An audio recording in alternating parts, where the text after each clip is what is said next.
Good morning mga kaibon. So yun at ayan no, yung panahon no, natin magang maga at hindi na umuulan. Bali kahapon nagtos ako ng ng aking kalapati sa Nabotas.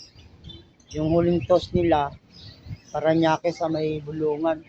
Tapos diretso agad sa Nabotas. So silipin natin kung nakauwi na yung isa kong ibon. Kasi kahapon alas 3 at saka alas 4 umuwi yung dalawa. Medyo naulan dun sa Nabotas. At ngayong umaga silipin natin kung nandito na yung ating kalapati. Na isa na inabangan natin. So ito, tara.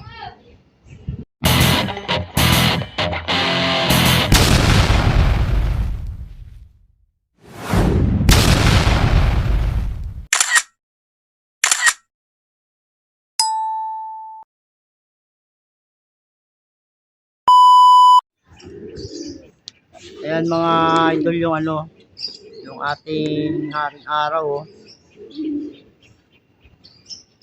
Sinikat na. Silipin natin yung ating kalapati na nakawalan ng Nabotas. Yan yung ating kalapati oh.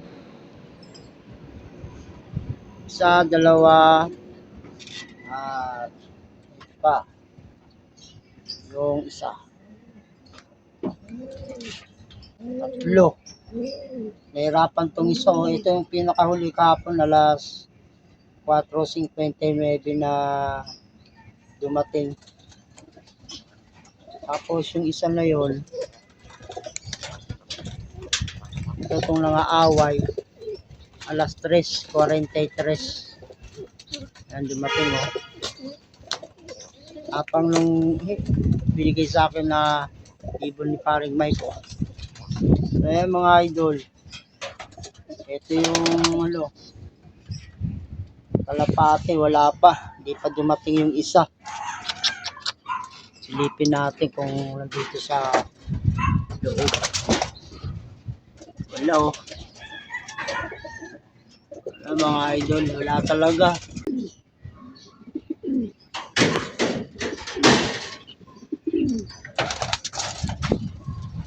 Ito yung isa. So ayan mga idol, kulang pa tayo ng isa. Alas 6:40 na eh, 7. Wala pa yung isa nating ibon ay nagis ng Nabotas. Pangalawang toss ko sa ibon ko.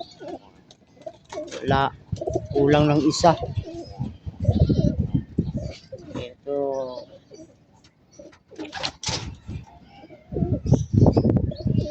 Yan lang yung kalapating nandito, tatatlo. Sana umuwi ngayong araw o ngayong umaga. Yan o. Yung ating panahon. Grabe. Kahapon, hindi talaga umuwi. Maganda naman yung panahon kahapon. Mga idol. Problema talaga. Mga bata pa eh. Kaya ito lang umuwi, dalawa lang oh.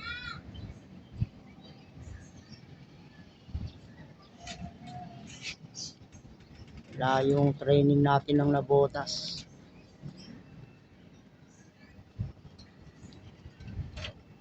Malayo talaga.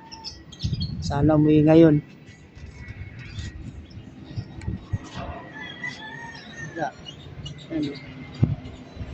Ayan yung ating kalapati. Medyo pagod pa to. Pinakawalang kahapon ng alas 12. Umuwi hapon na.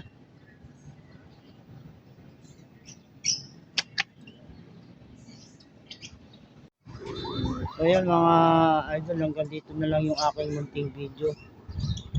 At sana umuwi pa yung aking isang ibon para maisama sa training ngayong Webes sa FPRF. So hanggang dito lang mga idol. God bless all. Thanks for watching. Bye-bye.